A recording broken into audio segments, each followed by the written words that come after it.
নির্বাচিত করেছে ততবারই উন্নতি হয়েছে মানুষের। গতকাল ঢাকা 17-তে নিজ নির্বাচনী এলাকার জনসভায় বলেছেন বিএনপি চেয়ারম্যান তারেক রহমান।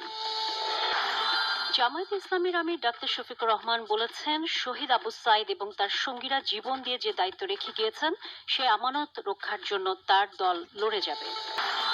শহীদ রাষ্ট্রপতি জিয়াউর রহমান ও প্রয়াত প্রধানমন্ত্রী বেগম খালেদা জিয়ার ছোট ছেলে আরাফাত রহমান কোকোর 11তম মৃত্যুবার্ষিকী আজ।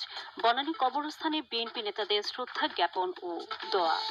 বিএনপির সিনিয়র যুগ্ম মহাসচিব রুহুল কবির রিজভী বলেছেন, তারেক রহমান কখনো নির্বাচনী আচরণবিধি লঙ্ঘন করেননি। তার বিরুদ্ধে এমন অভিযোগ হাইপার প্রোপাগান্ডা।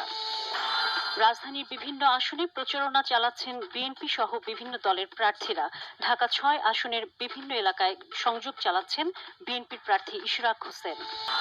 রাজধানীর বাইরে বিভিন্ন জায়গায় প্রচারণায় ব্যস্ত প্রার্থীরা নিজ নিজ এলাকায় প্রচারণা চালাচ্ছেন। নাটোর 2 আসনের রুহুল কুদ্দুস তালুকদার দুলু ও সিলেট 1 আসনের প্রার্থী খন্দকার আব্দুল মুক্তাদির। বিশ্ব স্বাস্থ্য সংস্থা থেকে আনুষ্ঠানিকভাবে বেরিয়ে গেছে যুক্তরাষ্ট্র। দেশটির স্বাস্থ্যমন্ত্রী রবার্ট এফ কেনেডি জুনিয়র ও পররাষ্ট্রমন্ত্রী মার্কো রুবিও যৌথভাবে ঘোষণা দেন। পাকিস্তানের খাইবার পাখতুনখোয়া প্রদেশের একটি বিয়ে বাড়িতে বোমা বিস্ফোরণে অন্তত 5 জন নিহত হয়েছে, আহত হয়েছে আরো 10 জন।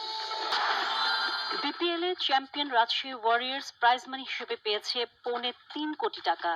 এবার আসর সেরা হয়েছেন চট্টগ্রামের শরীফুল ইসলাম, তিনি প্রাইজ মানি পেয়েছেন 15 লাখ টাকা। ইনজুরি কাটিয়ে ফের মাঠে নেমেছেন ব্রাজিলিয়ান ফরওয়ার্ড রদ্রিগো, তাকে নিয়ে স্প্যানিশ লা লিগায় স্কোয়াড সাজিয়েছেন Real Madrid coach Alvaro Arbeloa.